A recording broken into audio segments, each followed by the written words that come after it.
ជំរាបសួរសូមស្វាគមន៍មកកាន់នីតិអានរឿងរបស់លក្ខម៉ាឡែនសូមជូនរឿងបេះដូងកវីភាគ11ការពិតពីចិត្តកំពុងតែធ្វើដំណើរទៅផ្ទះរបស់ខ្លួនព្រមទាំងនាំវិនិតទៅជាមួយផងនៅតាមដងផ្លូវវិនិតបានលើបងគិតនាំខ្ញុំទៅណាទៅផ្ទះប៉ាម៉ាក់បងថាម៉េចពួកគាត់បានឃើញកាសែតហើយតាមចរិតរបស់លោកប៉ាបើបងមិនឆាប់ទៅបកស្រាយទេគាត់នឹងទៅសម្លាប់បងដល់កន្លែងថតហើយចុះខ្ញុំគួរធ្វើយ៉ាងម៉េចគាត់មិនខឹងស្លាប់ហើយទេបើបងនាំខ្ញុំទៅជួបគាត់បែបនេះនោះនរណាថាបងនាំឯងទៅទាំងបែបនេះដល់ហាងហើយចុះទៅបងគិតធ្វើអីចូលដល់ក្នុងហាងប្រាប់ឈ្មោះគេទៅគេដឹងហើយថាឯងចង់ធ្វើអីចុះបងមិននឹងអាចឲ្យពួកគេឃើញបងចុះទៅបងនៅចាំក្នុងឡានវិនិតចុះពីលើឡានក៏ដើរចូលទៅក្នុងហាងស្ត្រីជាម្ចាស់ហាងបន្លឺឡើងប្អូនត្រូវការធ្វើអ្វីដែរខ្ញុំឈ្មោះវិនិតអូវិនិតទេឆាប់ចូលមកអញ្ចឹងអង្គុយទៅបងកុំកោរោមចិញ្ចាមខ្ញុំណាមិនអីទេបងធ្វើធម្មជាតិឲ្យតើឯងប្អូនបងតារាមែនទេតារាគាត់ប្រហែលជាស្រឡាញ់នាងណាស់ហើយទើបទេមកផ្ដាំហើយផ្ដាំទៀតថាត្រូវតបតែងនាងឲ្យស្អាតអញ្ចឹងការពិតនាងស្អាតស្រេចហើយតែមកពីនាងមិនសូវចេះធ្វើខ្លួនហេតុអីក៏ទុកសក់ខ្លីម្លេះត្រូវការតសក់ទេ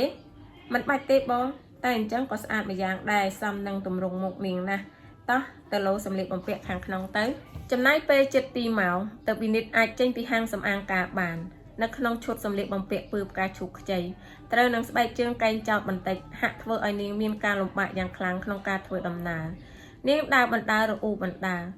ខានតែងខ្លួនបែបនេះយូរហើយពេលនេះដូចជាមិនស្រួលក្នុងខ្លួនសោះហេតុអីក៏ចាំបាច់ពាក់ស្បែកជើងកែងចោតរវល់តែគិតភ្លេចមើលក្មេងៗមួយក្រុមដែលរត់ប្រដេញគ្នាលេងនៅលើចិញ្ចើមផ្លូវពួកក្មេងៗទាំងនោះរត់ទៅប៉ះនាងធ្វើឲ្យក្រឡាច់កែងស្បែកជើងស្ទើរតែដួលដាច់ផ្ងាតែនាងក៏ដឹងច្បាស់ថាកំពុងតែមានមនុស្សត្រូនាងជាប់យុវជនបន្លឺនាងមិនអីទេអរគុណបងហើយអរគុណបងនាងបងមិនស្គាល់ខ្ញុំទេវិនិតយុវជនហាក់ដូចជាភាំងមួយសន្ទុះនេះសម្លឹងមុខយុវតីមិនដាក់ភ្នែកដោយលេងស្ដីអ្វីទាំងអស់វិនិតបន្លឺឡើងទាំងខ្មាស់អៀនតែខ្ញុំមិនសមជាមនុស្សស្រីទេមែនទេអ្នកណាថាពួកយើងឆាប់ទៅឡានកំពុងបើកឆ្ពោះទៅកាន់ទីរួមខេត្តកណ្ដាលដែលជាស្រុកកំណើតរបស់យុវជននៅតាមផ្លូវវិនិតហាក់ដូចជាមិនស្រួលសោះនាងចេះតែក្រឡេកមើលរូបរាងខ្លួនឯងយូរក៏លួចសម្លឹងទៅយុវជនម្ដងពីចិត្តញញឹមហើយបន្លឺឡើងយ៉ាងម៉េចហើយគ្មានអីទេប៉ាបងកាចណាស់តាមែនទេត្រូវហើយយ៉ាងម៉េចខ្លាចទេមានអីគួរខ្លាចតែបើគាត់ដឹងថាពួកយើងគ្មានអីនឹងគ្នាគាត់ប្រហែលជាឈប់ខឹងនឹងបងតាមែនទេប្រហែលហើយត្រូវហើយខ្ញុំភ្លេចសួរបងតើតារាជានរណាគេអូគេជាមិត្តភក្តិបងកាលនៅរៀនវិទ្យាល័យតែពួកយើងរាប់អានគ្នាណាអញ្ចឹងទេមិនយូរប៉ុន្មានយុវវ័យទាំងពីរក៏មកដល់គោលដៅវិនិតចុះពីលើឡានក៏ឈោមួយសន្ទុះព្រមទាំងដកដង្ហើមយ៉ាងវែងពីចិត្តបន្លឺក្រែងថាមិនអីទេកុំភ័យអីទោះយ៉ាងណាអ្នកដែលត្រូវជេរគឺបងទេមិនមែនឯងឡើយបងមើលទៅឯងដូចជាខ្វះអីមួយយ៉ាងខ្វះអីមានត្រង់ណាមិនសមមែនទេឯងចាំបងមកផ្លេត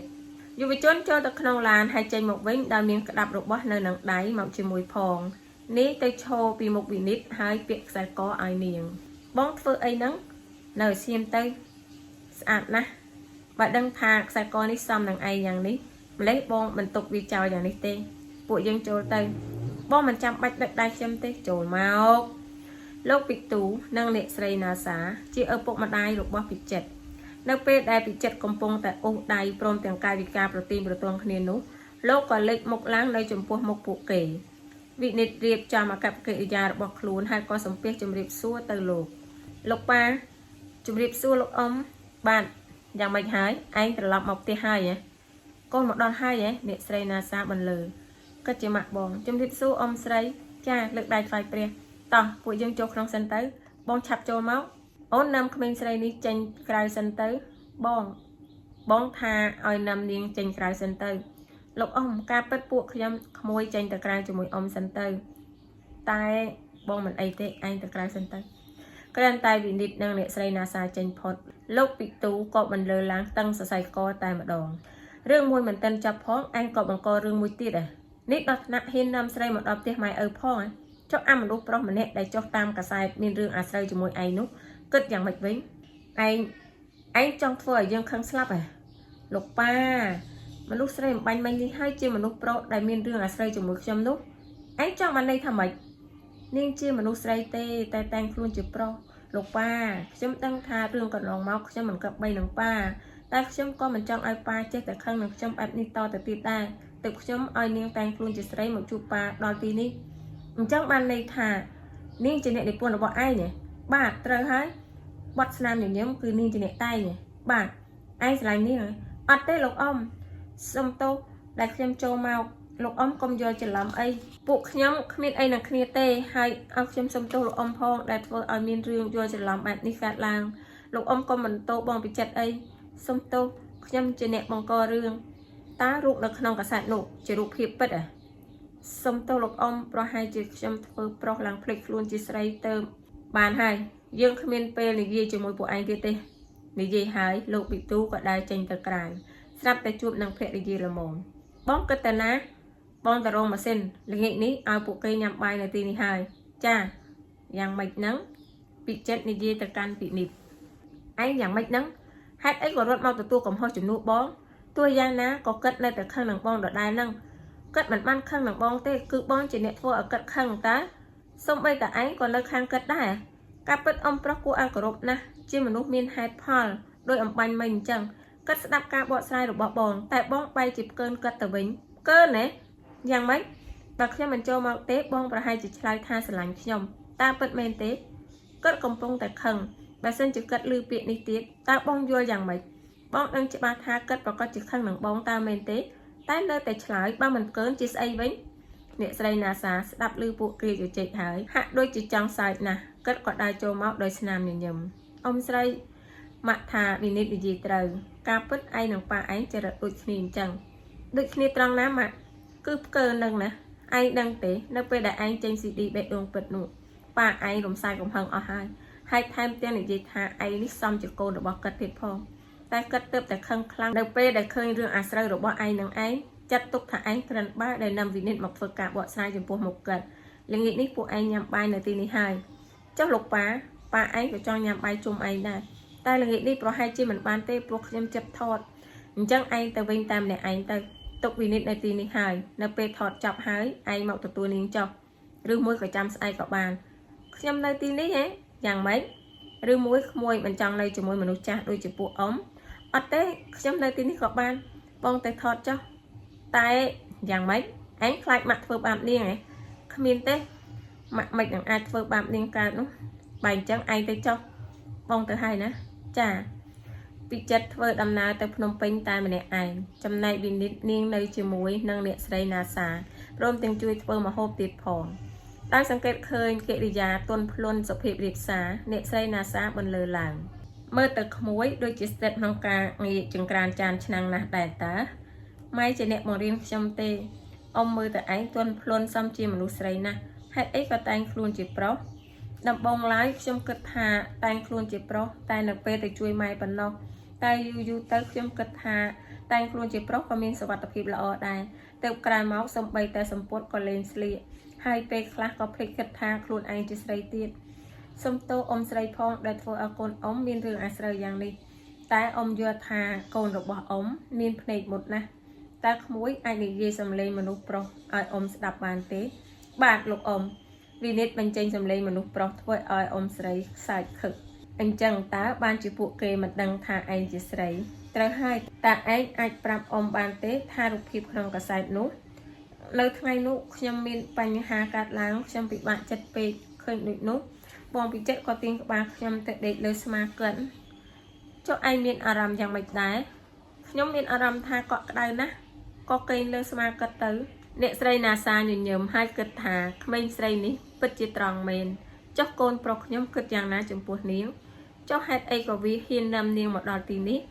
គិតហើយអ្នកស្រីបន្លឺឯងគិតយ៉ាងម៉េចចំពោះព័ត៌មានទាំងអស់នោះ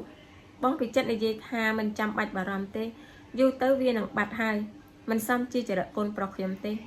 អ៊ំមានប្រសាសន៍ថាម៉េចអូគ្មានទេការពិតឯងស្មោះត្រង់ហើយថែមទាំងរស់រាយទៀតអញ្ចឹងតើទៅបတ်ភ្លេងរបស់ឯងពីរោះយ៉ាងនេះអ៊ំថាបတ်ភ្លេងរបស់ខ្ញុំពីរោះពិតមែនទេ ត្រូវហើយឯងដឹងទេនៅពេលស្ដាប់បទស្នាមញញឹមហើយអ៊ំប្រុសឯងគឺតែងតែញញឹមហើយថែមជាចង់ឃើញអ្នកនិពន្ធទៀតផងជាការពិតឯអ៊ំពិតមែនណាមិននឹកស្មានថាពួកអ៊ំអាចជួបនឹងឯងពិតមែនសោះហើយក៏មិននឹកស្មានថាអ្នកនិពន្ធបទភ្លេងនេះនៅក្មេងដល់ម្លឹងដែរខ្ញុំសប្បាយចិត្តណាស់តែយ៉ាងម៉េចមានបញ្ហាអីខ្ញុំឃើញអ៊ំទាំងពីរចូលចិត្តស្ដាប់ចម្រៀងតើចុះហេតុអីក៏អ៊ំប្រុសខឹងនឹងបងពីចិត្តអញ្ចឹង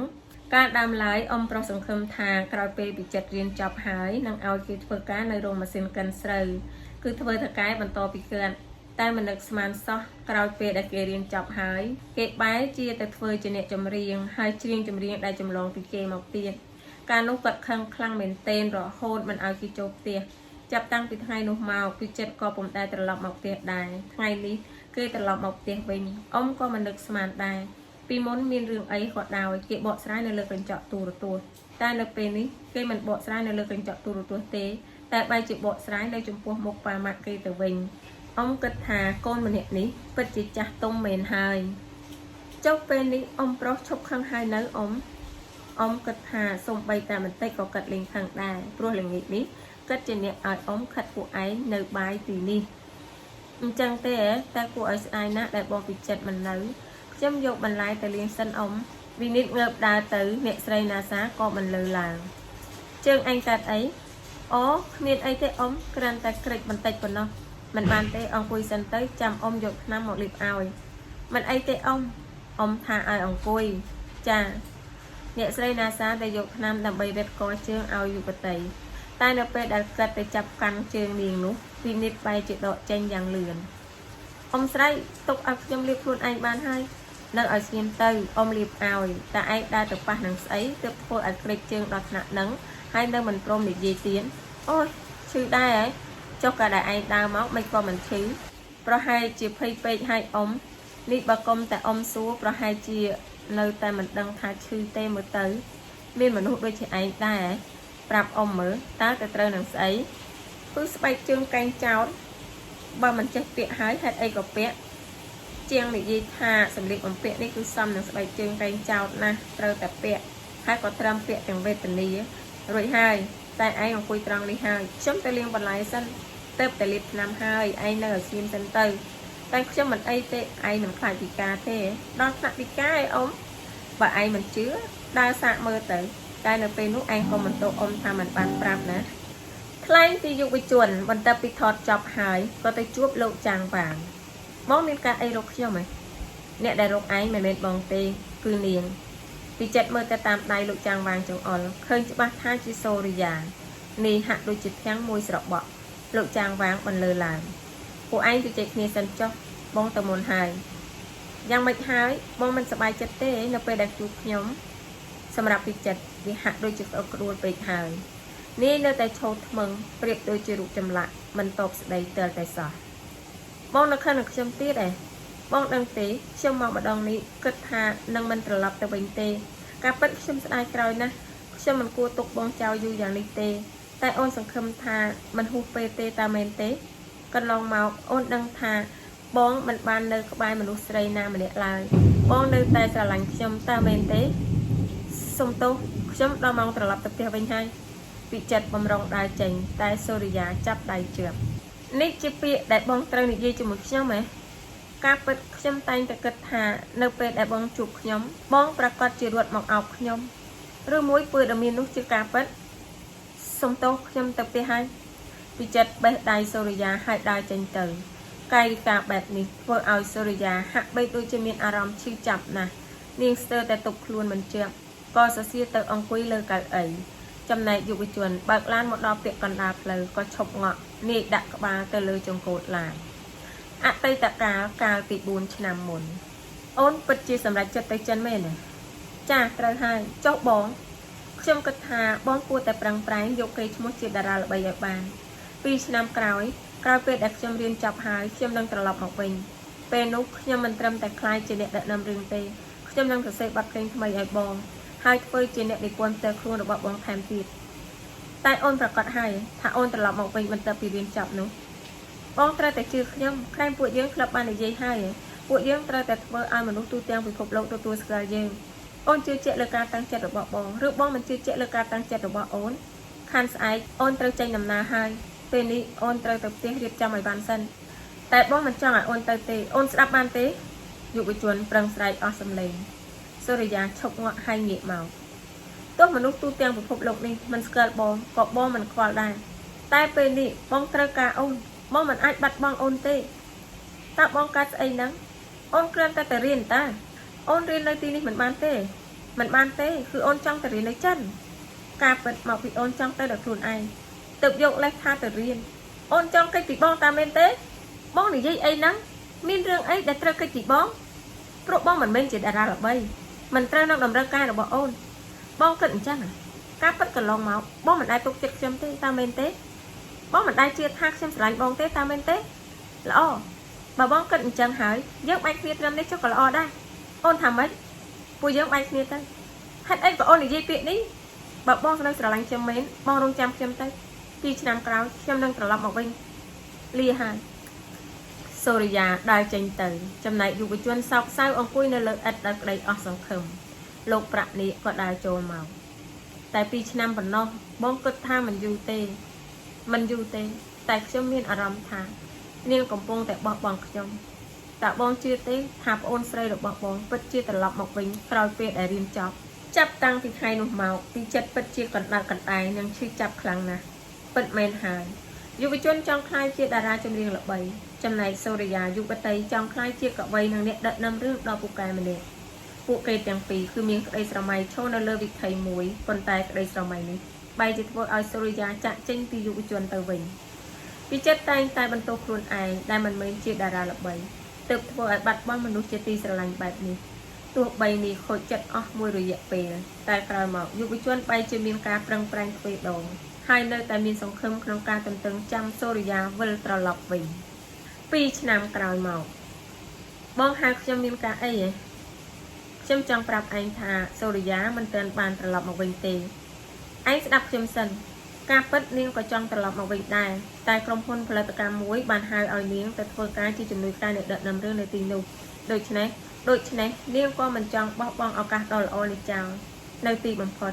មិនថា2ឆ្នាំមុនឬ2ឆ្នាំក្រោយនាងនៅតែសម្រេចចិត្តបោះបង់ខ្ញុំពីចិត្តបងកុំបារម្ភអីខ្ញុំមិនអីទេឲ្យតែដឹងថានាងបានសុខខ្ញុំអស់ចិត្តហើយខ្ញុំត្រឡប់ទៅផ្ទះហើយបច្ចុប្បន្នកាលពីចិត្តដកដង្ហើមធំក្នុងអារម្មណ៍ហាក់ដូចជាធូរស្រាលឡើងវិញនាយសម្លឹងទៅលើមេឃដែលមានពន្លឺផ្កាយព្រិចនឹកដល់ចិត្តដែលធ្លាប់ឈឺចាប់ពីមុនតែអារម្មណ៍ពេលនេះហាក់បីដូចជាមិនដូចមុនទៀតឡើយទោះបីនាយមិនមានពីអ្វីហាស្ដីតបតជាមួយសូរិយាក៏យុវជនហាក់ដឹងថាអោរ៉ាដែលធ្លាប់តែពុះកញ្ជ្រោលព្រោះតែនាងគឺបានបាត់បង់អស់ទៅហើយនេះបណ្ដាលមកពីឆ្អែតចិត្តហួសចិត្តឬមួយក៏អស់ចិត្តស្រឡាញ់ថ្លែងពីវិនិច្ឆ័យម៉ោង 7:09 ទៅហើយនៅតែមិនទាន់ឃើញពីចិត្តមកទទួលទៀត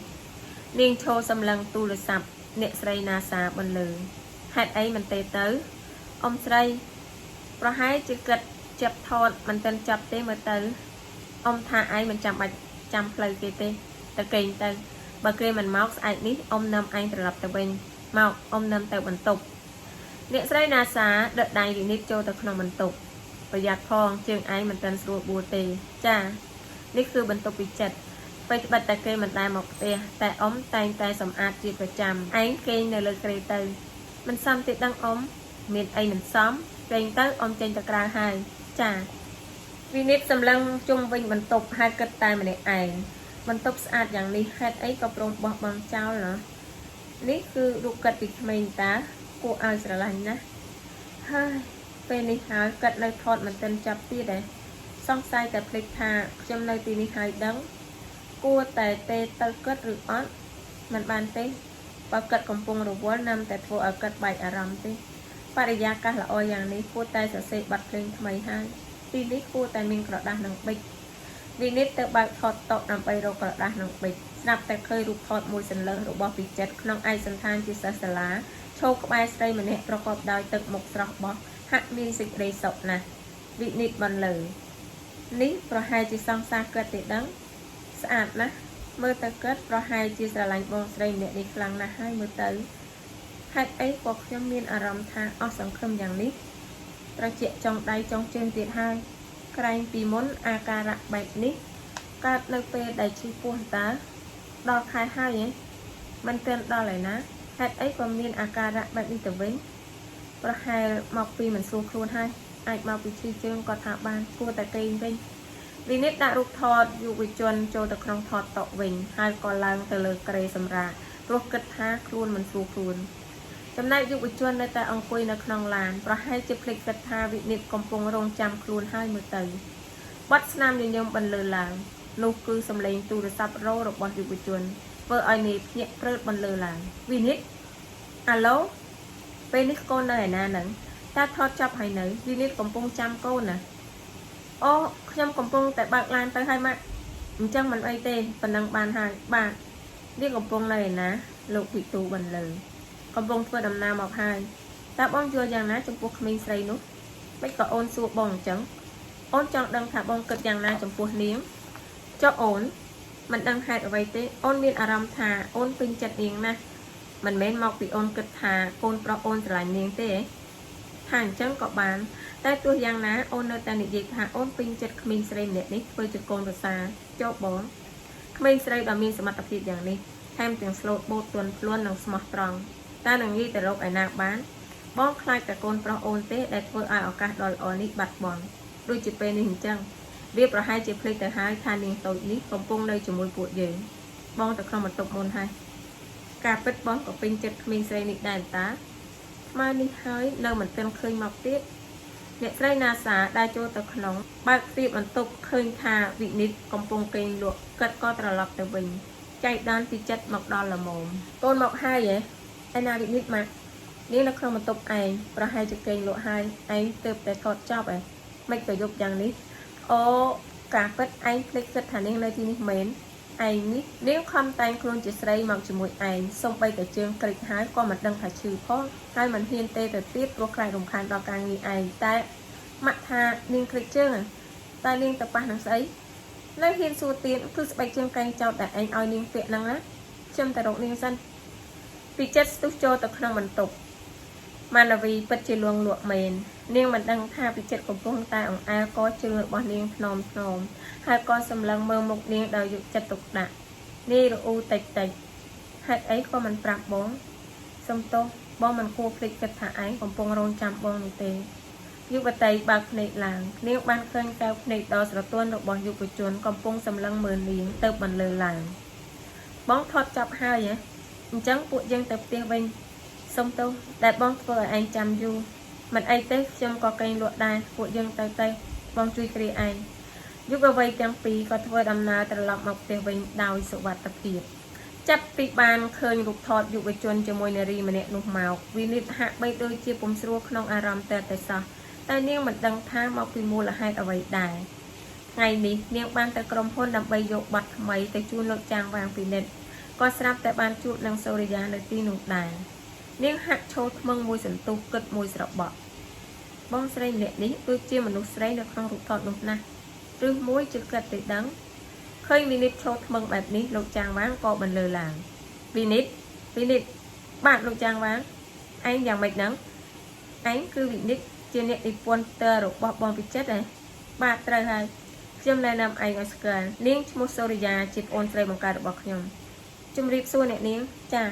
នាងទៅតែត្រឡប់មកពីចិនហើយក៏ធ្លាប់ជាអ្នកនិពន្ធរបស់ពិចិត្រដែរតែពេលនេះនាងបានក្លាយជាអ្នកដឹកនាំរឿងហើយរីករាយដែលបានស្គាល់លោកបាទខ្ញុំក៏ដូចគ្នាលោកចាងវាងនេះគឺចម្រៀងថ្មីលោកពិនិត្យចុះខ្ញុំចេញទៅវិញហើយអរគុណ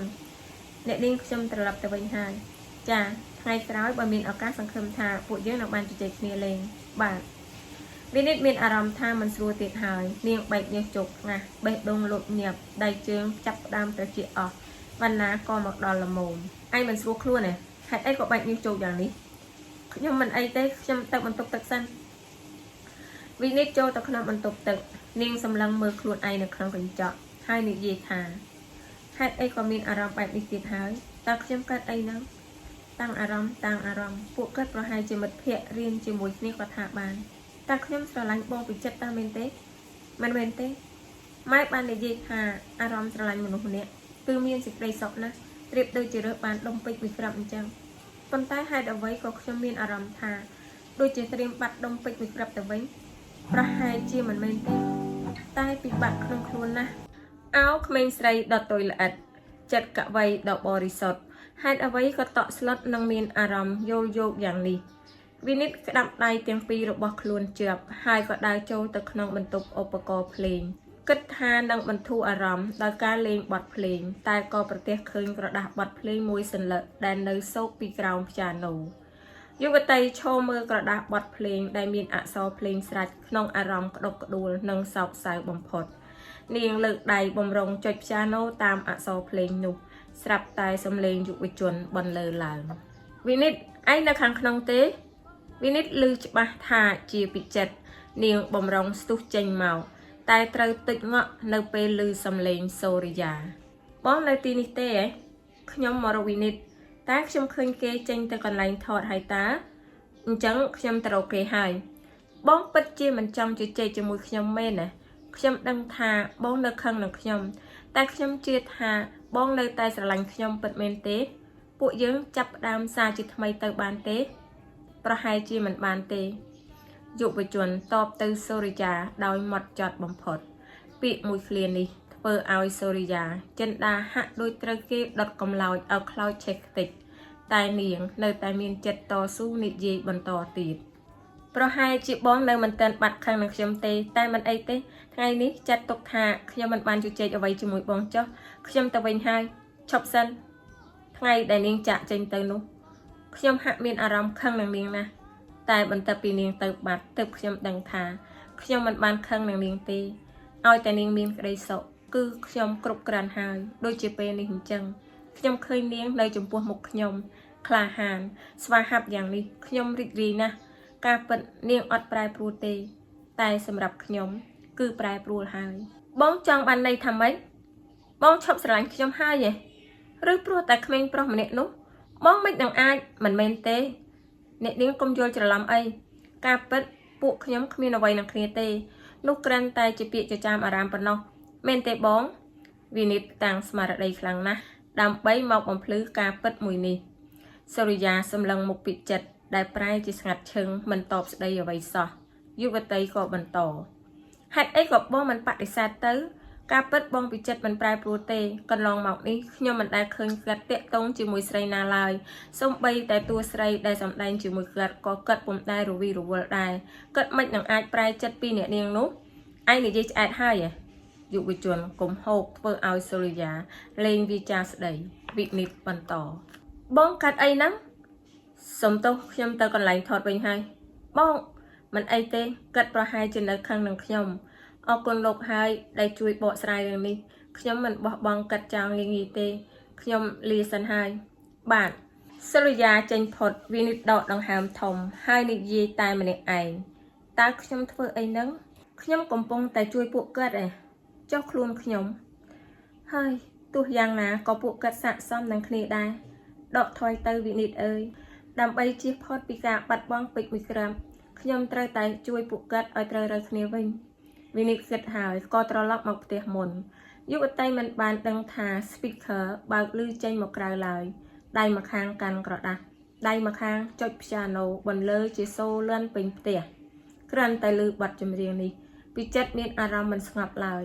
នាងស្ទុះចូលទៅរកវិនិតហើយកញ្ឆក់យកក្រដាស់បទភ្លេងពីដៃនាងដោយបន្លឺខ្លាំងអ្នកណាឲ្យឯងលេងបទនេះបងជាអ្នកសរសេរវាគ្មានទាក់ទងស្អីនឹងឯងទេថ្ងៃក្រោយមិនឲ្យលេងវាទៀតទេបទពីរោះយ៉ាងនេះបងគិតបោះវាចោលការពិតបងក៏ចេះសរសេរបទភ្លេងដែរតែហេតុអីក៏បងមិនសរសេរគឺព្រោះតែអ្នកនាងសូរិយាឯងដូចជាដឹងរឿងបងច្រើនពេកហើយគឺបទចម្រៀងនេះវាប្រាប់ខ្ញុំប្រាប់ពីទឹកចិត្តអ្នកសរសេរដែលរស់នៅក្នុងភាពឈឺចាប់បំផុតក្រែងបងរងចាំគិតចុះហេតុអីគិតមកហើយបងបែរជាបដិសេធគិតទៅវិញឯងយល់ពីអារម្មណ៍បងណាចម្រៀងដែលបងសរសេរនេះគឺជារឿងកាលពី2ឆ្នាំមុនបងបានបោះវាចោលម្ដងរួចទៅហើយតែបន្ទាប់ពីអ្នកនាងសូរិយាមកបងក៏ទៅរើសយកមកវិញតើមែនទេបើមែនវាយ៉ាងម៉េចពួកយើងមកដល់ហើយសម្រែករ៉ានីបន្លឺឡើងគ្រាន់តែមកដល់ក្នុងផ្ទះពួកគេប្រែជាស្ងប់ស្ងាត់មួយរំពេចនៅពេលដែលឮសំឡេងពីចិត្តបងប្រាប់ឯងណាកុំឈឺឆ្អាលរឿងរបស់បងបានគ្រាន់តែវិនិច្ឆ័យបន្លឺឡើងយុវជនទាំងអស់លើកលែងតែវណ្ណាបើកភ្នែកធំ ព្រោះវាមិនគួរឲ្យជឿនៅអ្វីដែលពួកគេបានឮនោះគឺសំឡេងមនុស្សស្រីវណ្ណាបំរុងស្ទុះចូលទៅហាមឃាត់ពួកគេកុំឲ្យបន្តទៀតតែយុវជនទាំង3នាក់ចាប់វណ្ណាបានត្រឹមតែនិយាយថាចប់ហើយវិនិច្ឆ័យបន្តតែបងក៏កុំយកខ្ញុំទៅពាក្យប៉ុនដែរខ្ញុំមិនចង់ខ្លាចជាមនុស្សដែលស្រឡាញ់ភេទដូចគ្នាដូចដែលកាសែតនិយាយនោះទេឯងខ្ញុំយ៉ាងម៉េចបងមិនចង់និយាយជាមួយឯងទៀតទេខ្ញុំក៏មិនចង់និយាយជាមួយបងទៀតដែរយុវជននិងម៉ានាវីចេញពីបន្ទប់ភ្លេងក៏ឡើងទៅបន្ទប់រៀងខ្លួនដោយមិនខ្វល់ពីមិត្តភ័ក្តិដែលកំពុងឈរស្ដាប់យ៉ាងត្រៀបត្រាសុវណ្ណនិយាយទៅកាន់វណ្ណាតើរឿងវាយ៉ាងម៉េចហេតុអីក៏វិនិច្ឆ័យមានសម្លេងជាមនុស្សស្រីបងឆាប់និយាយទៅការពិតនាងជាស្រីទេព្រះជាម្ចាស់អើយហេតុអីក៏ឲ្យក្មេងស្រីម្នាក់នេះកុហកពួកយើងយូរយ៉ាងនេះពួកអញទាំងពីរសិតតែដឹងរឿងហេតុអីក៏លាក់ពួកយើងសុំទោសការពិតពីចិត្តសម្រេចថាប្រាប់ពួកបងដែរតែខ្លាចនៅពេលដែលរឿងក្បែកការហើយពួកយើងនឹងបាត់បង់ក្មេងស្រីម្នាក់នេះឲ្យខ្ញុំសុំទោសផងចុះពួកយើងគិតធ្វើយ៉ាងម៉េចចំពោះនាងរ៉ាឌីបន្លឺមិនធ្វើយ៉ាងម៉េចពួកយើងធ្វើដូចជាមិនដឹងរឿងទៅរ៉ាណេតបថាម៉េចពួកយើងស្រឡាញ់វាដូចជាបងប្អូនទៅហើយបើលោកចាំងវាងដឹងពីរឿងនេះនាងប្រកាសជាពិបាកហើយពិតមែនហើយរងចាំឲ្យនាងផុតកងត្រាសិនទៅសុវណ្ណតបពួកបងគិតអញ្ចឹងវណ្ណាឧទានត្រូវហើយបើសិនជាឲ្យនាងដឹងខ្លួនថាពួកយើងដឹងថានាងជាស្រីវានឹងធ្វើឲ្យនាងមិនស្រួលក្នុងការរស់នៅជាមួយពួកយើងទេអ្វីដូចធម្មតាតើពួកឯងយល់យ៉ាងម៉េចអូខេគ្រប់យ៉ាងគឺដូចធម្មតាយុវជនទាំងអស់ពិតជាមានក្តីស្រឡាញ់ចំពោះវិនិច្ឆ័យពិតមែនយុវតីនៅតែអាចរស់នៅជាមួយក្រុមយុវជនក្នុងនាមជាមនុស្សប្រុសប៉ុន្តែចាប់តាំងពីថ្ងៃនោះមកយុវជនទាំងអស់ពុំសូវប្រឡែងលេងប៉ះពាល់នាងដូចពីមុនឡើយវគ្គ6ស្នាមញញឹមចាប់តាំងពីមានបញ្ហាជាមួយគ្នាមកវិនិច្ឆ័យពុំសូវនិយាយស្ដីជាមួយពីចិត្តឡើយនាងដើរចេញពីស្ទូឌីយោក៏ជួបនឹងយុវជនល្មមតែនាងបំរុងធ្វើហីដូចមិនឃើញពីចិត្តក៏បន្លឺឡើងតើប្រហែលថ្ងៃនេះឯងកើតស្អីគ្មានកើតស្អីទេគ្រាន់តែមិនចង់និយាយជាមួយអ្នកខ្លះខ្ញុំទៅហើយឯងគិតថាពេលវេលាអាចដូចដើមបងសារភាពកាលពី2ឆ្នាំមុនវាដូចជាបទចម្រៀងនោះអញ្ចឹងប៉ុន្តែឯងដឹងទេពេលវេលាឈឺចាប់នោះវាបានរសាត់ចេញពីបងហើយឬឯងចង់ឲ្យបងវិលទៅរកពេលវេលានោះវិញប៉ុន្តែអ្នកនាងសូរិយានៅតែស្រឡាញ់បងហើយពួកបងអាចបើសិនមិនអាចទេហេតុអីក៏មិនអាចព្រោះបងមានអ្នកដែលបងស្រឡាញ់រួចទៅហើយសូរិយាស្ដាប់ឮពាក្យទាំងអស់ដែលយុវជននិយាយទឹកភ្នែកស្រក់ច្រោកនាងក្តុកក្តួលណាស់ក៏ដើរចេញទៅចំណែកវណ្ណានៅឈរថ្មឹងបន្តទៀតវិនិច្ឆ័យស្ងៀមមិនតបឆ្លើយយុវជនបន្តឯងដឹងពីមូលហេតុហើយតើឯងចង់ឲ្យបងទទួលនាងទៀតសុំទោសខ្ញុំមិនដឹងថា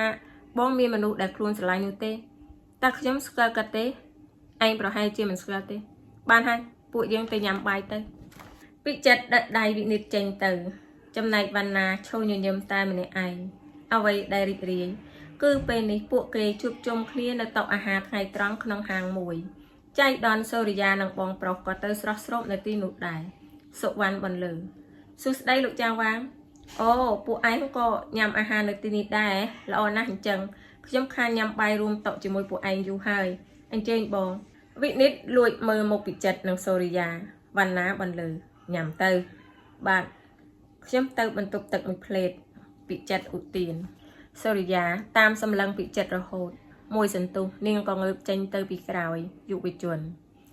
លុះពិចិត្រចេញពីបន្ទប់ទឹកវិញនាងមកបន្ទប់ទឹកដែរចាអញ្ចឹងខ្ញុំទៅតុមុនហើយខ្ញុំចង់និយាយជាមួយបងបន្តិចបានទេមានការអីសុំទោសដែលធ្វើឲ្យបងឈឺចាប់យ៉ាងនេះតើបងអាចទុកឱកាសឲ្យខ្ញុំផងបានទេសូរិយាខ្ញុំដឹងថាបងមានអ្នកដែលបងស្រឡាញ់ហើយតែខ្ញុំនាងមិនខុសទេកុំមានអារម្មណ៍បែបនោះអីរឿងកន្លងហួសហើយបំភ្លេចវាចុះបងគិតថាខ្ញុំមានអារម្មណ៍ខុសទើបចង់ឲ្យបងទុកឱកាសឲ្យខ្ញុំអញ្ចឹងការពិតខ្ញុំត្រឡប់មកម្ដងនេះគឺគ្មានបំណងត្រឡប់ទៅវិញទេខ្ញុំតែងតែសង្ឃឹមថាបងនៅស្រឡាញ់ខ្ញុំរងចាំខ្ញុំហើយព្រមទទួលយកខ្ញុំសុំទោសតើអាចបដូរពាក្យសុំទោសនេះទៅជាពេលវេលាកាលពី4ឆ្នាំមុនបានទេសុំទោសសូរិយារត់ចេញទៅទាំងទឹកភ្នែកនាងមិនបានចូលតុអាហារវិញទេលុះមកដល់ផ្ទះលោកប្រាក់នាគក៏បន្លឺថ្ងៃមិញមានរឿងអីគ្មានទេបង anh đang bị chật chẳng mạch hái cất chụp sờ lạnh khiêm hai thêm tiếng miên mà nụ để cất sờ lạnh tiết phong nè nà kế công prap tha vị nít nè khiêm co mình đăng đây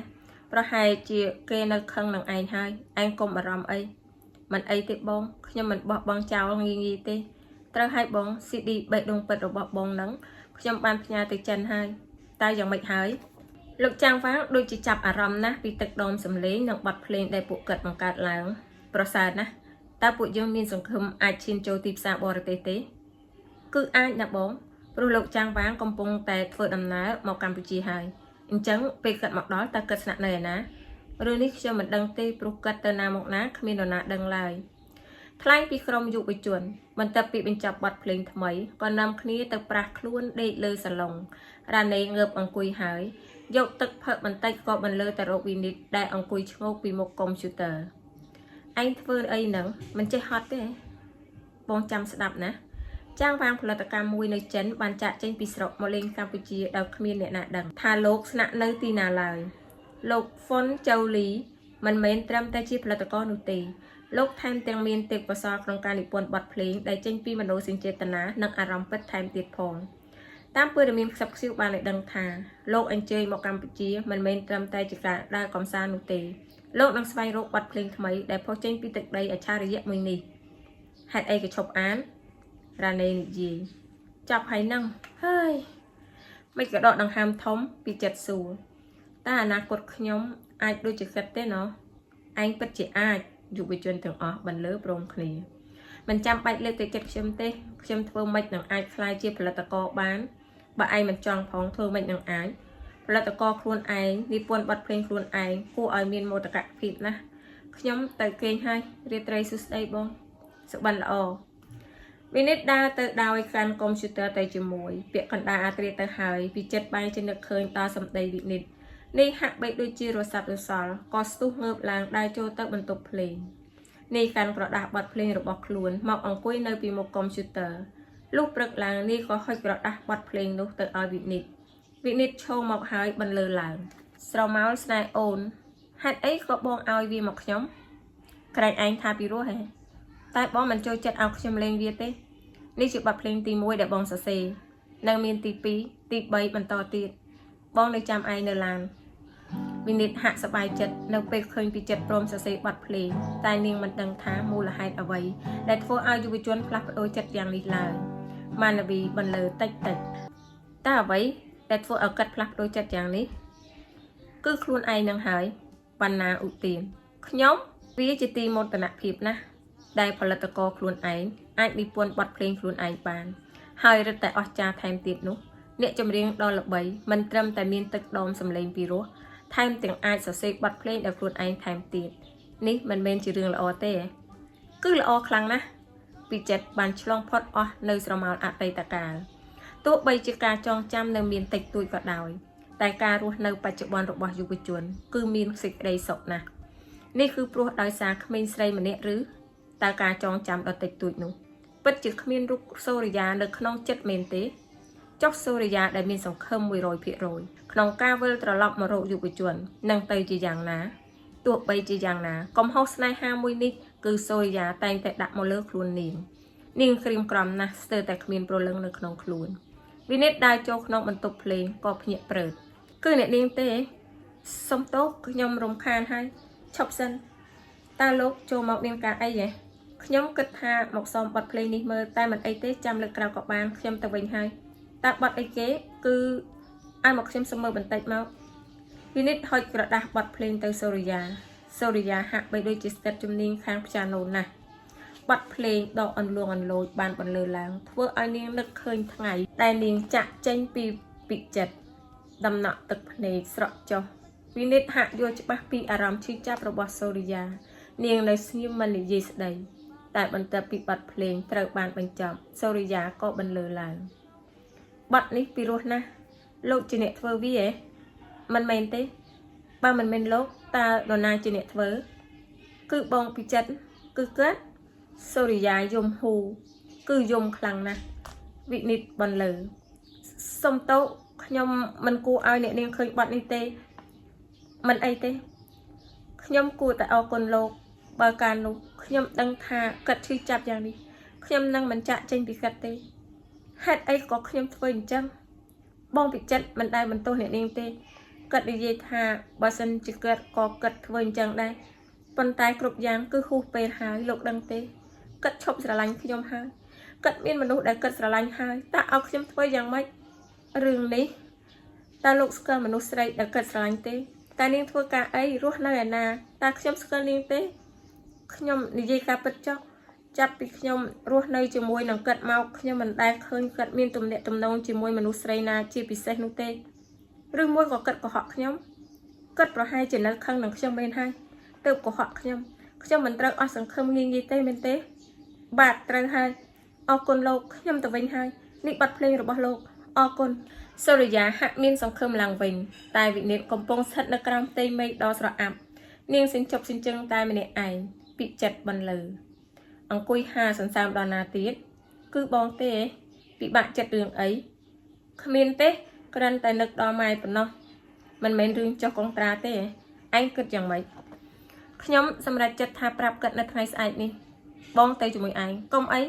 រឿងនេះបងជាអ្នកបង្កឡើងបងត្រូវតែមានចំណែកតែលោកចាងវាងប្រកាសជាខឹងនឹងបងខឹងវាយ៉ាងម៉េចឯងខ្លាចបងត្រូវគេបណ្ដេញចេញពីផលិតកម្មហ៎បើពិតជាត្រូវគេបណ្ដេញចេញមែនបងទៅធ្វើជាថកែម៉ាស៊ីនស្រូវវិញក៏បានពេលនោះឯងត្រូវទៅធ្វើជំនួយការថកែហើយបងនៅនិយាយលេងទៀតបានហើយពួកយើងទៅកេងទៅពីចិត្តដឹកដៃវិនិច្ឆ័យចូលទៅក្នុងផ្ទះព្រះអាទិត្យចាប់ផ្ដើមរះបញ្ចេញរស្មីយ៉ាងត្រចះយុវតីរូតរះមកដល់ក្រុមហ៊ុនមុនលោកចាងវាងបន្លឺវិនិច្ឆ័យឯងមកដល់ពីព្រលឹមតែម្ដងអង្គុយសិនទៅមួយរយៈពេលនេះខ្ញុំពិតជាពេញចិត្តនឹងការងារឯងណាស់ហកនេះកងត្រាពិនិត្យមើលទៅឯងចង់ចុះប្រហែលឆ្នាំក៏បានដែរខ្ញុំឲ្យអតិភិបទៅឯងហើយលោកចាងវាងយ៉ាងម៉េចអើខ្ញុំសុំទោសដែលកុហកលោកចាងវាងមានរឿងអីខ្ញុំមិនមែនជាមនុស្សប្រុសទេថាម៉េចឯងកំពុងនិយាយអីហ្នឹងការពិតខ្ញុំជាមនុស្សស្រីទេវិនិច្ឆ័យបន្លឺសំឡេងជាមនុស្សស្រីឡើងទើបនិយាយបន្តខ្ញុំអាចប្រើសំឡេងពីរបានគឺមនុស្សប្រុសនិងមនុស្សស្រីឯងសូមលោកចាងវាងអភ័យទោសឲ្យខ្ញុំផងមិននឹងអាចទៅរួចចុះពួកគេទាំងអស់គ្នាដឹងទេពួកគាត់មិនដឹងរឿងនេះទេតែខ្ញុំដឹងពិចិត្រតើពួកឯងកំពុងតែធ្វើអីហ្នឹងពួកឯងនាំគ្នាកុហកយើងហ៎ឲ្យខ្ញុំសុំទោសបងគ្មានតេតោនឹងកាត់ទេគឺមកពីខ្ញុំទាំងអស់មកពីខ្ញុំចូលចិត្តតែងខ្លួនជាមនុស្សប្រុសសុំទោសអញ្ចឹងរឿងដែលចុះកាសែតនោះជារឿងពិតមិនពិតទេខ្ញុំពិតជាសុំទោសលោកចាងវាងពិតមែនឯងដឹងពីលទ្ធផលដែលឯងកុហកខ្ញុំទេហេតុអីក៏នាងធ្វើអញ្ចឹងមកពីលោកមិនព្រមទទួលអ្នកនិពន្ធជាមនុស្សស្រីហ្នឹងណារ៉ាណេបន្លឺនិងមិត្តឯទៀតដើរចូលមកកុំប្រាប់ថាពួកឯងសុទ្ធតែដឹងរឿងណាពួកយើងក៏ទៅតែដឹងដែរពួកបងដឹងណាអាល្អិតឯងនេះកុហកពួកយើងមករហូតសុំទោសពួកខ្ញុំមកនេះគឺសូមឲ្យបងអភ័យទោសដល់នាងផងការពិតក៏វាមិនចង់ដែរសូមលោកចាងវាងមេត្តាផងនេះពួកឯងអង្វរជំនួសនាងផងតែពួកឯងមានគិតពីអារម្មណ៍យើងទេហេតុអីក៏នាំគ្នាមកកុហកយើងយ៉ាងនេះចំណែកនាងតើសប្បាយណាស់ទៅដែលធ្វើខ្លួនប្រុសមិនដូចប្រុសស្រីមិនដូចស្រីលោកចាងវាងបានហើយពួកឯងត្រឡប់ទៅវិញសិនទៅចំណែករឿងកងត្រាចាំយើងពិចារណាសិនលោកចាងវាងពួកឯងទៅធ្វើការពួកឯងទៅពីចិត្តឯងនៅទីនេះសិនហើយពួកយើងចេញទៅឯងដឹងរឿងយូរហើយហេតុអីក៏មិនប្រាប់បងសុំទោសពីដំបូងខ្ញុំក៏ប្រុងប្រាប់បងដែរបងនៅចាំថ្ងៃដែលវិនិច្ឆ័យមកសុំបើកប្រាក់មុនទេថ្ងៃនោះហើយដែលនាងសុំអង្វរខ្ញុំព្រោះអ្នកនាងត្រូវការលុយយកទៅវាកាត់ប្អូនអញ្ចឹងឯងក៏សុខចិត្តកុហកបងបន្តទៀតបែបនេះហ៎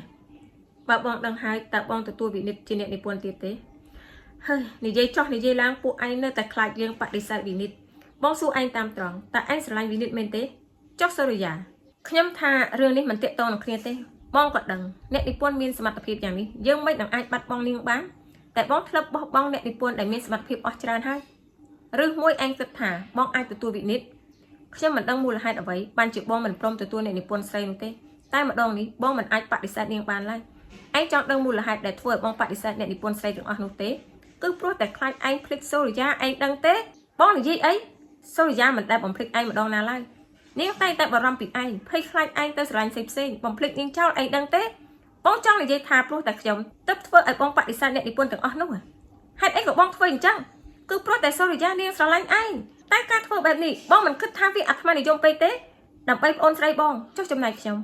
បងពេញចិត្តនឹងការរស់នៅរបស់ខ្ញុំកន្លងមកទេរឿងនេះខ្ញុំពិបាកណាស់ទើបឆ្លងផុតដំណាក់កាលឈឺចាប់ទាំងនោះឥឡូវខ្ញុំអាចរស់នៅបានដោយរីករាយហើយបើសិនជាបងតែបងត្រឡប់ក្រោយទេការរស់នៅដែលគ្មានសង្ឃឹមសូម្បីតែបន្តិចស្រាប់តែឥឡូវនាងក៏ត្រឡប់មករកខ្ញុំវិញតែខ្ញុំគួរធ្វើយ៉ាងម៉េចពេលនេះខ្ញុំដឹងត្រឹមថាខ្ញុំមិនអួយដើមទេខ្ញុំប្រែប្រួលហើយខ្ញុំលែងត្រូវការនាងដូចពីមុនទៀតហើយតែខ្ញុំក៏មិនបានខឹងឬស្អប់នាងនោះដែរ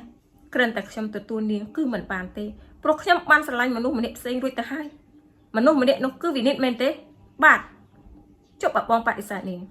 ឯងគិតធ្វើយ៉ាងម៉េចខ្ញុំគិតថាបងមិនធ្វើបែបហ្នឹងទេព្រោះវិនិច្ឆ័យគ្មានកំហុសបើចង់បន្ទោសគឺបន្ទោសខ្ញុំដែលធ្វើឲ្យនាងបាត់បង់ការងារយ៉ាងនេះខ្ញុំទៅវិញហើយសូរិយាស្ទុះងាកទៅម្ខាងកុំឲ្យយុវជនឃើញនាងខ្សឹកខ្សួលយ៉ាងខ្លាំងស្ទើរតែងើបដើរមិនរួចតែក៏ខំតាំងស្មារតីឡើងដើរចូលទៅជួបបងប្រុសចំណែកវិនិច្ឆ័យនាងមិនហ៊ានសម្លឹងមើលទៅក្រុមយុវជនដែលកំពុងឈរនៅជុំវិញនាងឡើយរ៉ានីបន្លឺឡើងឯងគ្មានពាក្យនិយាយជាមួយពួកយើងទេហ៎សុំទោសឯងនិយាយសុំទោសចិត្ត1លានដងហើយណាសុំទោសបានហើយបងថាឯងហត់ហើយចូលទៅក្នុងបន្ទប់សម្រាប់មួយផ្លេតសិនទៅបណ្ណានិយាយហើយក៏ដឹកដៃនាងចូលទៅក្នុងបន្ទប់សុវណ្ណឧទានពួកយើងទៅក្រុមហ៊ុនវិញទៅពីចិត្តប្រហែលជារកពួកយើងហើយអញ្ចឹងក៏បានចុះបងបណ្ណាឲ្យគេទៅតាមក្រោយទៅបណ្ណានាំវិនិច្ឆ័យទៅដល់ក្នុងបន្ទប់ហើយក៏ចេញទៅក្រុមហ៊ុនតាមក្រោយចំណែកវិនិច្ឆ័យនាងគិតច្រើនណាស់នាងគិតថាលោកចាងវាងនឹងមិនទទួលនាងឡើយគិតហើយគិតទៀតមធ្យោបាយមានតែមួយសម្រាប់ក្មេងស្រីម្នាក់នេះគឺការចាកចេញពេលនេះនាងកំពុងអង្គុយនៅក្នុងសួនច្បារក្បែរអីវ៉ាន់របស់ខ្លួនយុវតីដ៏តូចល្អិតនាងគិតថាការសម្រេចចិត្តរបស់នាងគឺត្រឹមត្រូវហើយនាងសម្លឹងមើលមេឃហើយដកដង្ហើមធំទៅបន្លឺឡើងមានរឿងអីដែលឯងត្រូវពិបាកចិត្តក្រែងឯងបានត្រៀមខ្លួនរួចហើយពេលនេះឯងមិនមែនជាអ្នកនិពន្ធទៀតទេលីហើយរាជធានីភ្នំពេញវិនិច្ឆ័យបានបន្លឺសំឡេងខ្លាំងតែក៏ស្រាប់តែស្ងៀមមួយរំពេចស្នាមញញឹមយុវតីងាករកប្រភពសម្លេងនាងបានឃើញយ៉ាងច្បាស់នៅមនុស្សប្រុសវ័យកណ្ដាលម្នាក់ភិនភាគហាក់មិនមែនជាជនជាតិខ្មែរប៉ុន្តែហេតុអ្វីក៏ស្ដាប់បទខ្មែរហើយជាបទដែលនាងនិពន្ធថែមទៀតនាងបានឃើញស្នាមញញឹមយ៉ាងច្បាស់របស់មនុស្សប្រុសនោះតែចំណែកនាងបែរជារឹតតែក្រៀមក្រំព្រោះគិតថាចាប់ពីថ្ងៃនេះទៅ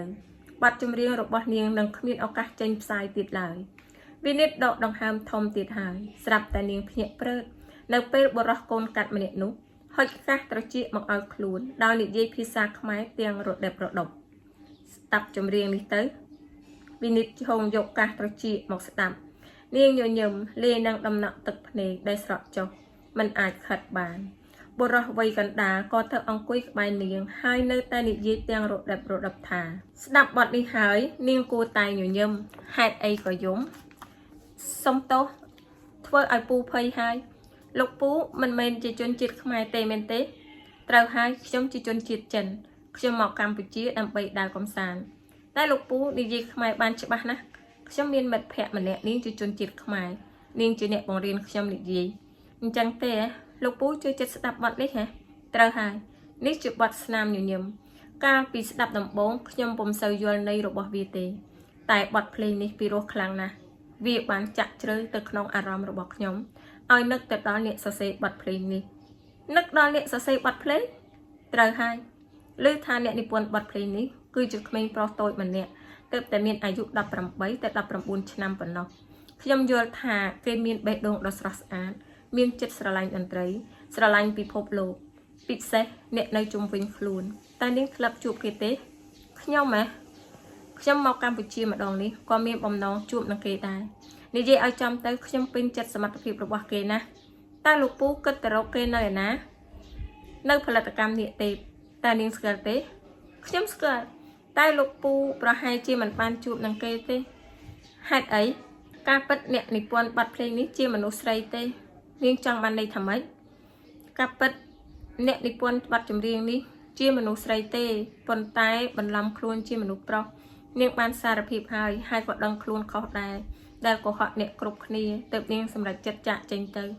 អញ្ចឹងគេឈប់ធ្វើជាអ្នកនិពន្ធហើយ គេក៏មិនចង់ឈប់ដែរប៉ុន្តែបើគេនៅតទៅទៀតគេនឹងធ្វើឲ្យអ្នកជុំវិញខ្លួនមិនសប្បាយចិត្តចុះពេលនេះនាងដឹងទេថាគេនៅឯណាគេកំពុងតែចាក់ចេញហើយទៅស្រុកកំណើតរបស់ខ្លួនវិញដោយគ្មានអ្នកណាដឹងឡើយអញ្ចឹងខ្ញុំលានាងទៅមុនសិនហើយសំណាងល្អណាស់ត្រូវញញឹមឲ្យបានច្រើនណាអរគុណលោកពូទោះជាយ៉ាងណាវិនិច្ឆ័យពិតជាសប្បាយចិត្តនៅពេលដែលឃើញបទចម្រៀងរបស់នាងទទួលការពេញនិយមយ៉ាងនេះសូម្បីតែជនជាតិចិនម្នាក់នេះក៏ចូលចិត្តបទចម្រៀងរបស់នាងដែរនាងលើកកាបូបស្ពាយហើយញញឹមដើរចេញទៅពីចិត្តមកដល់ផ្ទះមុនយុវជនទាំងអស់ក៏ស្ទុះទៅរកវិនិច្ឆ័យតែក្នុងបន្ទប់មិនឃើញស្រមោលវិនិច្ឆ័យឡើយគឺមានតែសម្បត្តិមួយច្បាប់ដែលទុកនៅលើតុយុវជនស្ទុះរត់ចេញមកក្រៅហើយបើកឡានចេញទៅ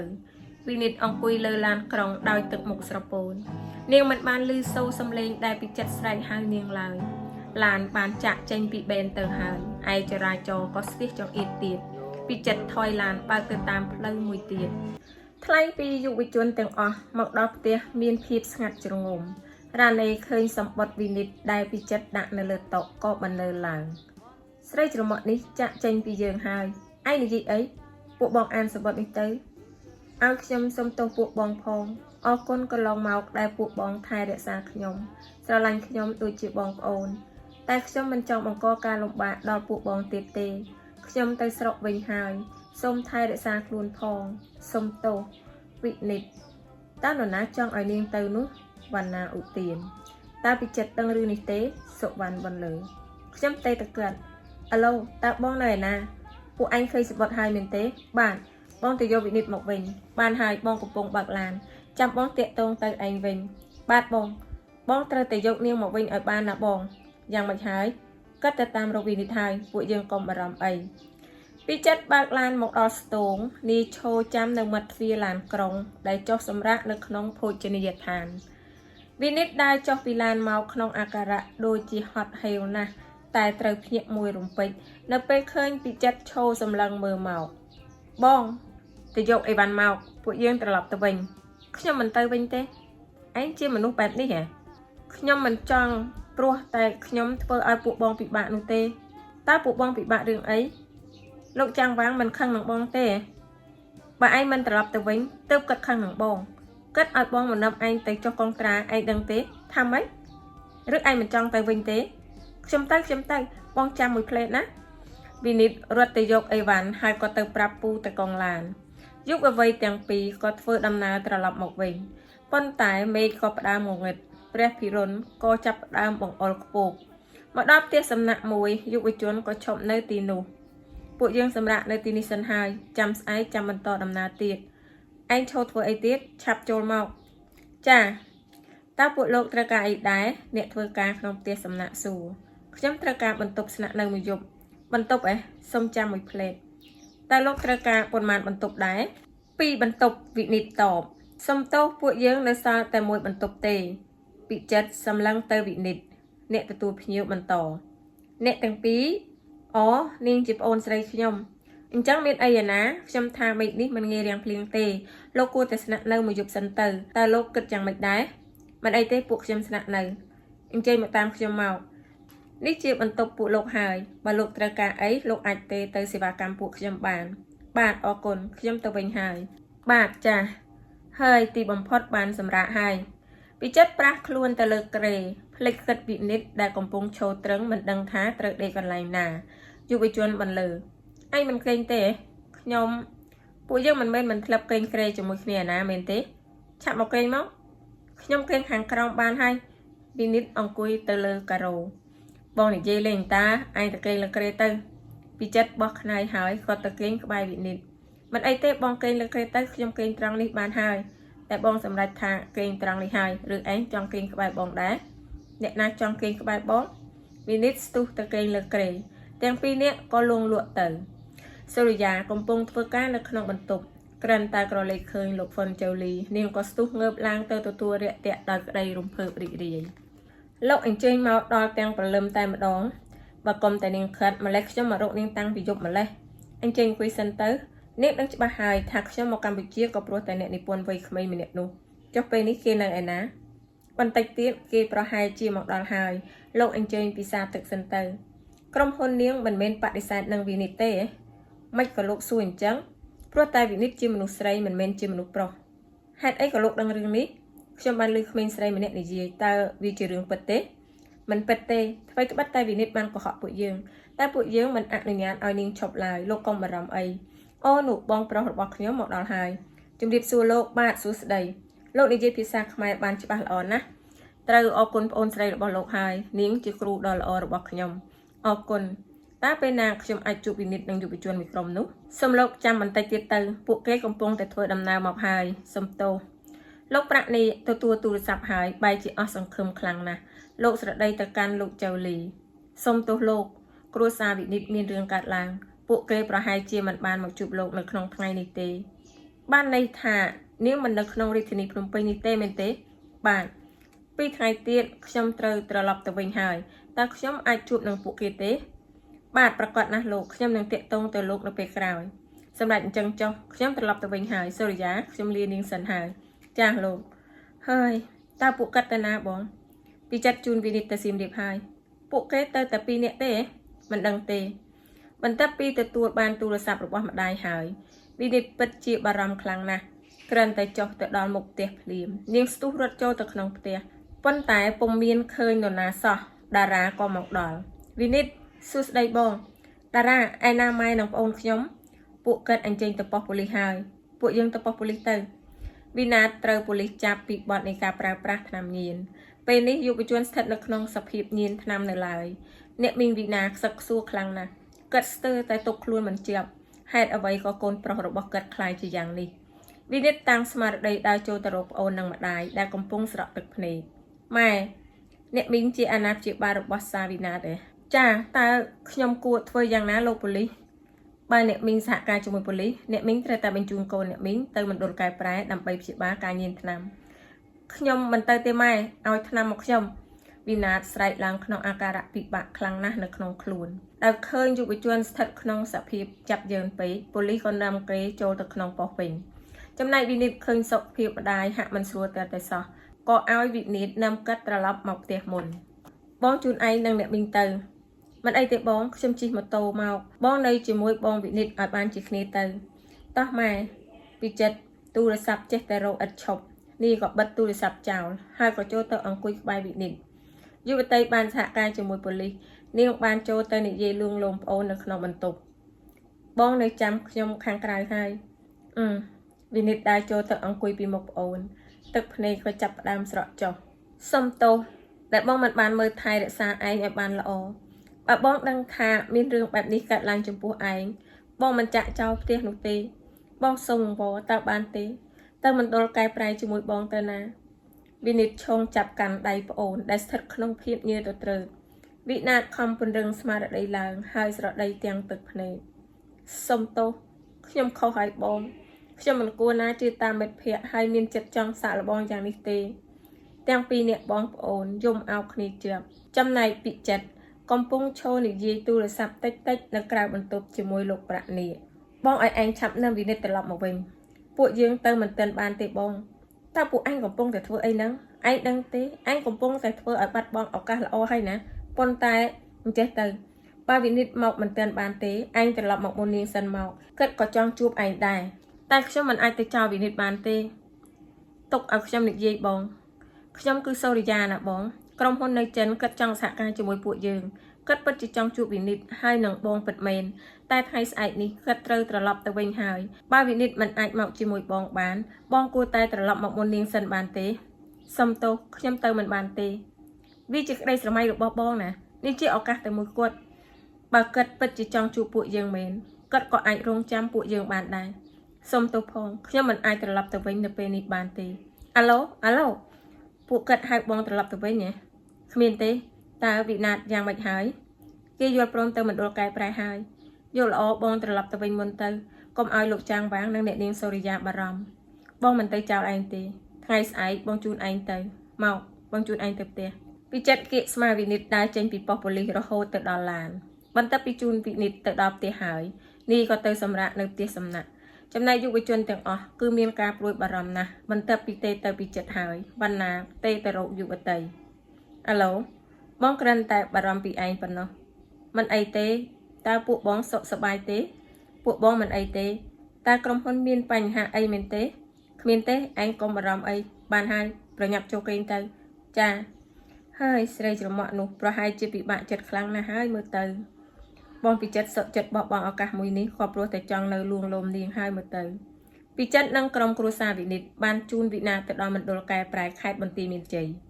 ម្ដាយប្អូនស្រីរួមទាំងវិនិតឈោសម្លឹងទៅវិណាដោយភាពក្រៀមក្រំប៉ុន្តែទោះបីជាទឹកភ្នែកស្រក់ចុះក៏ទឹកមុខពួកគាត់នៅតែញញឹមទៅរកកូនឲ្យកូនតាំងស្មារតីឡើងពួកគាត់មិនទុកឲ្យយុវជនម្នាក់នេះឲ្យស្ថិតនៅក្នុងភាពឯកាឡើយហើយនឹងនៅចាំទទួលកូនគ្រប់ពេលវេលាវិណាដឹងច្បាស់ពីទឹកចិត្តក្រុមគ្រួសារមកលើខ្លួនយុវជនលុតជង្គង់ចុះសម្រាប់ទឹកភ្នែកហើយលើកដៃទាំងពីរប្រណម្យឡើងកូនសុំទោសកូននឹងខិតខំប្រឹងប្រែងកែប្រែខ្លួនមិនឲ្យខុសឆ្គងទៀតឡើយបងស្រីរឿងទាំងអស់មិនមែនជាកំហុសបងទេមកពីខ្ញុំមិនល្អមិនស្ដាប់បង្គាប់តែបងកុំបារម្ភពីខ្ញុំអីខ្ញុំសន្យានឹងបងខ្ញុំនឹងប្រឹងប្រែងដើម្បីផ្ដាច់ថ្នាំឲ្យបានអូនស្រីឯងមើលថែម៉ែផងណាចាបងកុំបារម្ភអីអ្នកទាំងអស់គ្នាត្រឡប់ទៅវិញចុះបងពិចិត្រខ្ញុំចង់និយាយជាមួយបងបន្តិចតើបានទេបានពួកខ្ញុំចាំបងនៅខាងមុខវិនិតនិងប្អូននាំម្ដាយមកអង្គុយចាំនៅលើកៅអីបងក្រោមដើមឈើមួយក្នុងបរិវេណមណ្ឌលយុវតីឲ្យប្អូននៅកំដរម្ដាយចំណែកខ្លួនក៏ដើរមើលជុំវិញទីធ្លានោះនាងសម្លឹងមើលគ្រប់អ្វីស្រាប់តែពីចិត្តបន្លឺឡើងហេតុអីក៏នៅទីនេះយ៉ាងម៉េចខ្លាចវិណាតមិនទម្លាប់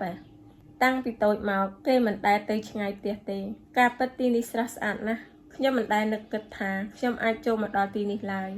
បានហើយកុំគិតច្រើនពេកអីវិណាតយល់ព្រមកែប្រែហើយឯងគួរតែសប្បាយចិត្តតាំងស្មារតីឡើងដើម្បីគេខ្ញុំគិតថាប្រសិនជាគ្មានទីនេះតើវិណាតនឹងទៅជាយ៉ាងណា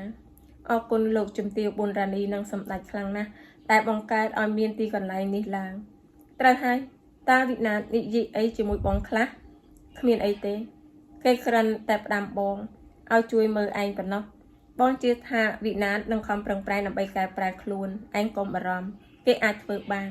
ពួកយើងត្រឡប់ទៅវិញទៅយុវជននិងវិនិតត្រឡប់មកដល់កន្លែងដែលមីងវិណារងចាំស្រាប់តែទូរស័ព្ទយុវជនបន្លឺឡើងនេះឃើញច្បាស់ថាជាលេខរបស់លោកប្រាក់នេះក៏ដើរចេញមកក្រៅសុំទោសខ្ញុំស្ដាប់ទូរស័ព្ទសិនអាឡូបងវិនិតនៅក្បែរឯងទេបងទេតែនាងមិនចូលបងចង់និយាយជាមួយនាងអត់ទេនាងមិននៅក្បែរខ្ញុំទេបងមានការអីនិយាយជាមួយខ្ញុំមកពេលណាទើបឯងត្រឡប់មកវិញមិនទាន់ដឹងទេបងដឹងថាវិនិតកំពុងមានបញ្ហាតែឯងគួរតែលួងលោមនាងឲ្យនាងឆាប់ត្រឡប់មកវិញមកនេះជាឱកាសតែមួយគត់របស់ពួកឯងអាចឲ្យខ្ញុំនិយាយជាមួយគេបានទេបានលោកអាឡូខ្ញុំហ្វុងចៅលីជាជនជាតិចិនដែលចង់ជួបពួកលោកនិងវិនិតបាទជំរាបសួរលោកខ្ញុំដឹងថាពួកលោកមានបញ្ហាកើតឡើងហើយប្រហែលជាវិនិតទទួលរងសម្ពាធធ្ងន់ធ្ងរណាស់ហើយមែនទេទើបលោកមិនអាចចោលនាងបានប៉ុន្តែស្អែកនេះខ្ញុំមានការប្រញាប់ត្រូវត្រឡប់ទៅវិញហើយខ្ញុំពិតជាចង់ជួបពួកលោកមែនពីចិត្តគិតមួយសន្ទុះក៏នឹកដល់សម្ដីដែលវិណាតនិយាយជាមួយខ្លួនក៏បន្លឺ